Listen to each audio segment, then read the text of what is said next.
My name's Alison Wright and I'm the Program Coordinator for the Marine Parks Performance Program within South Australia's Department for Environment, Water and Natural Resources, and I'm honoured to be your chair for the session. The parks were proclaimed in November 2012 and associated management plans became fully operational in October 2014. An official review of the management plans is due within 10 years of proclamation, or by 2022, and next year, in 2017, we'll be undertaking a mid-term review to assess if we're on track. In 2013, the following year the parks were proclaimed, the state government committed to an additional $1 million to assist in the implementation of an effective monitoring, evaluation and reporting program. From a natural resource management perspective, this was a critical commitment. The election commitments included delivery of ecological, social and economic monitoring, including collating data from partners, marine habitat mapping for priority sanctuary zones, partnerships with the university on marine research, citizen science projects and engaging community volunteers, targeted compliance of priority monitoring locations, and communicating the outcomes of the monitoring and evaluation and reporting program. The Marine Parks program has 4 streams of delivery. Internally, we call these sub-programs: the performance program, compliance, stewardship and protection. Today, we're hearing from junior scientists and coordinators from 3 of those 4 sub-programs, and we'll be sharing some insights into the successes and challenges we've had in delivering this government initiative. So please sit back, enjoy the afternoon session on South Australian Marine Parks, making a difference. Question. And to start a talk, we have Dr. Simon Bryars presenting South Australia's Marine Parks. How will we know if they are working? Hey, thanks, Ali. Yeah, so my role within the team is working on the monitoring, evaluation and reporting program, and I'm going to give a bit of an overview that will set a bit of a precursor for the other talks in terms of a bit of background about the parks and the, how we've got to where we are today. So, for those who aren't familiar with the park system, there's 19 marine parks spread across the state waters. They take up about 44% of state waters.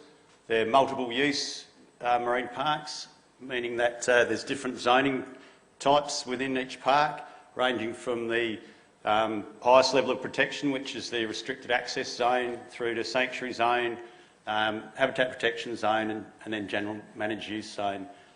There's 83 sanctuary zones, which are the most contentious out of the zones within the park, and they vary in size from quite small to a few hundred metres in length to several kilometres, and you can see some of the large ones here, like at Pearson Island on the western end of Kangaroo Island there.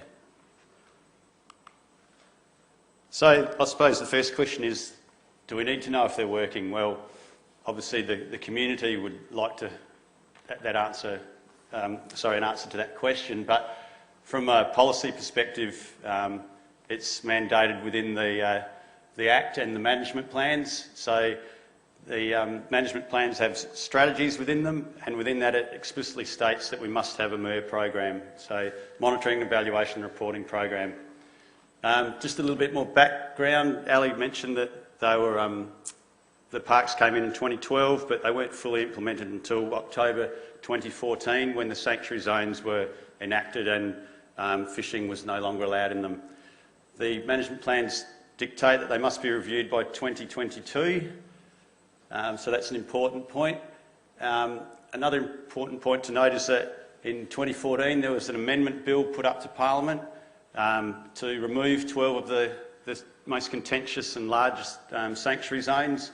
That bill was defeated by 1 vote, fortunately, and as a result of that the government committed to undertaking a regional impact assessment statement in 3 regions: Ceduna, Port Wakefield and Kangaroo Island.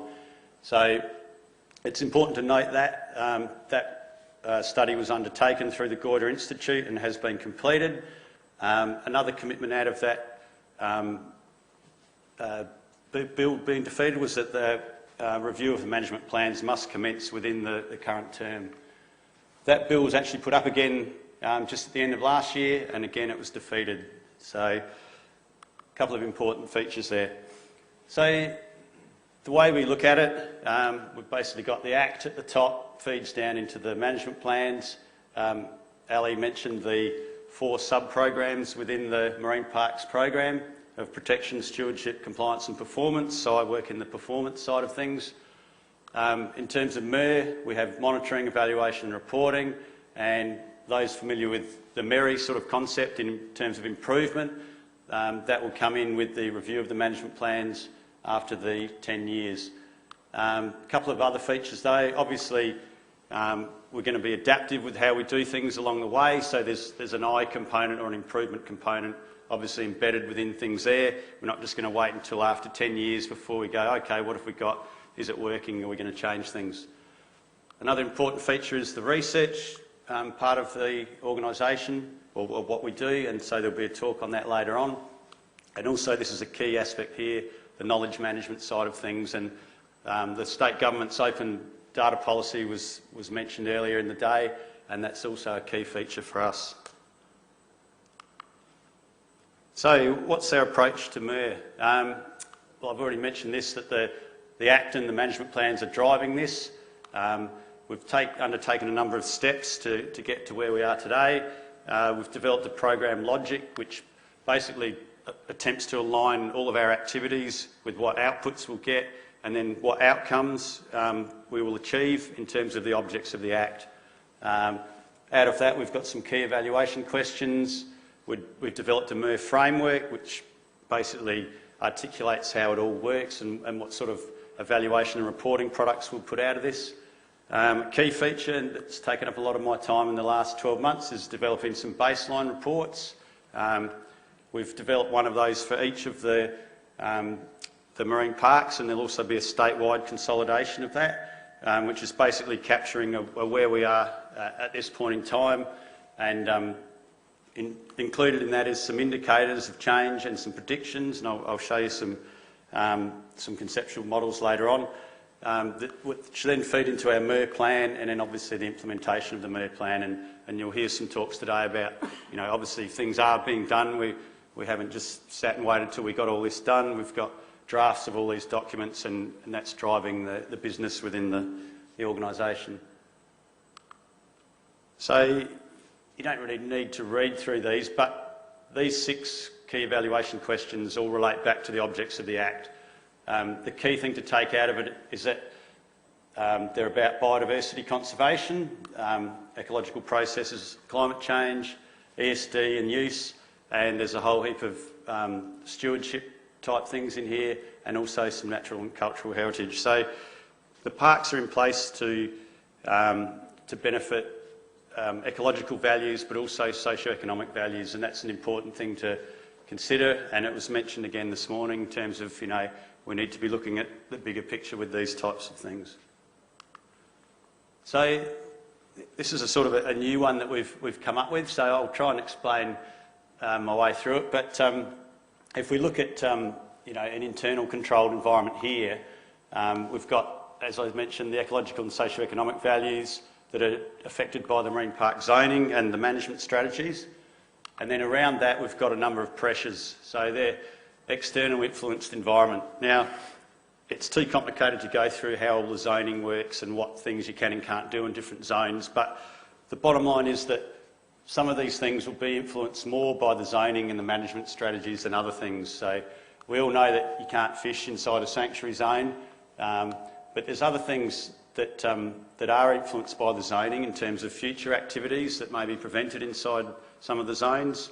So that's a very important consideration. And there are even things like climate change. We know from other states that they're finding that communities are more resilient to climate change inside sanctuary zones. And then, of course, we've got some external pressures which are probably outside of the realm of the of what the parks can influence, but they're certainly things that we need to consider when we're looking at any changes within these values here.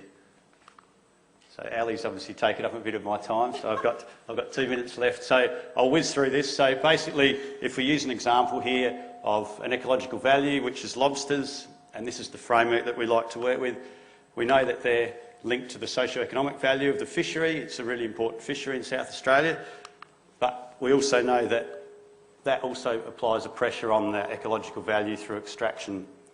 So along come the management plans and the zoning. In this particular example, we've got no take of lobsters, so we think that will have an impact on the ecological value there. We also think that, or we know that that directly has an impact on the socio-economic value of that fishery in terms of they can no longer fish in those sanctuary zones. But we also think there will be other positive benefits on some other values. As in that other diagram I showed, there's external drivers to consider on both the ecological side and the socio-economic side.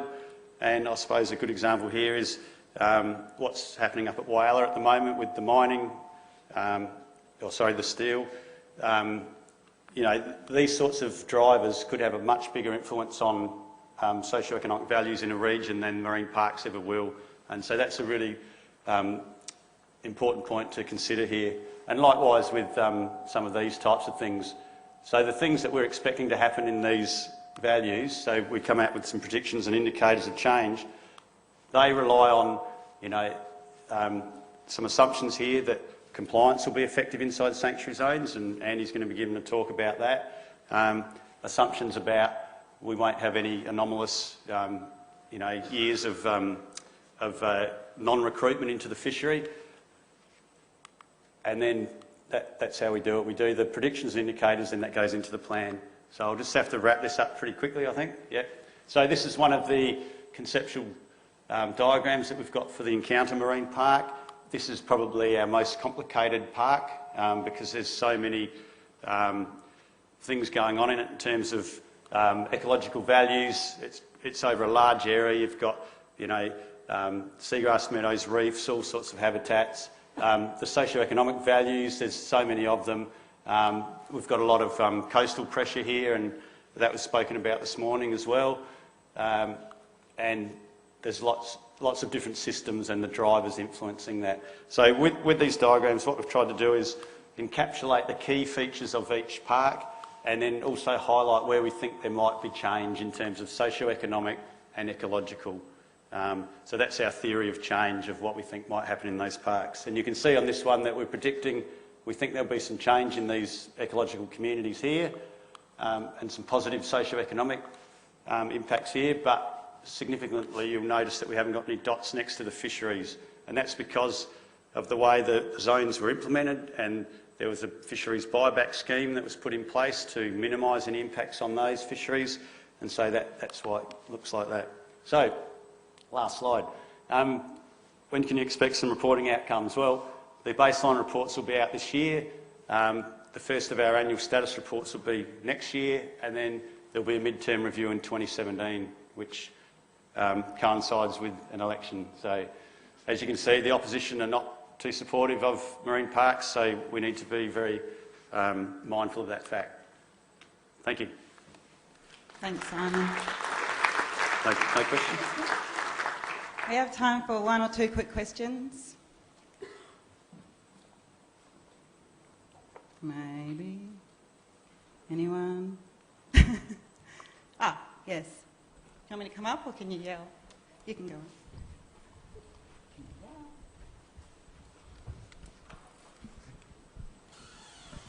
Hello.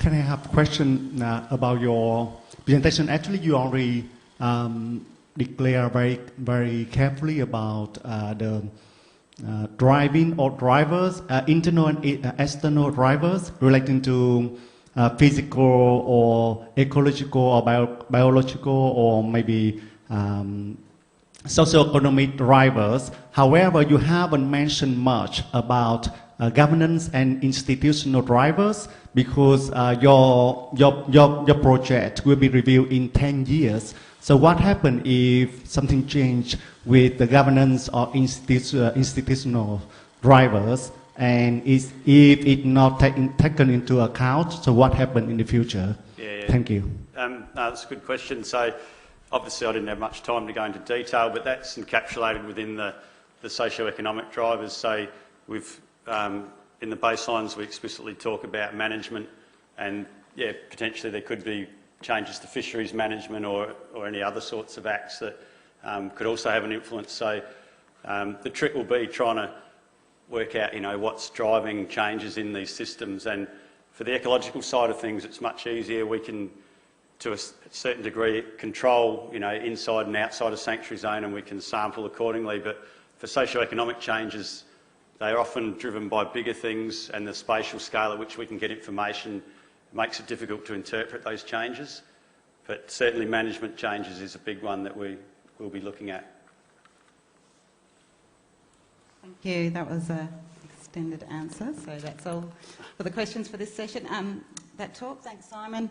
Next we have Danny Brock, and he's the coordinator for the biological survey team, so the ecological monitoring team. He is talking cameras and eyes, complementary approach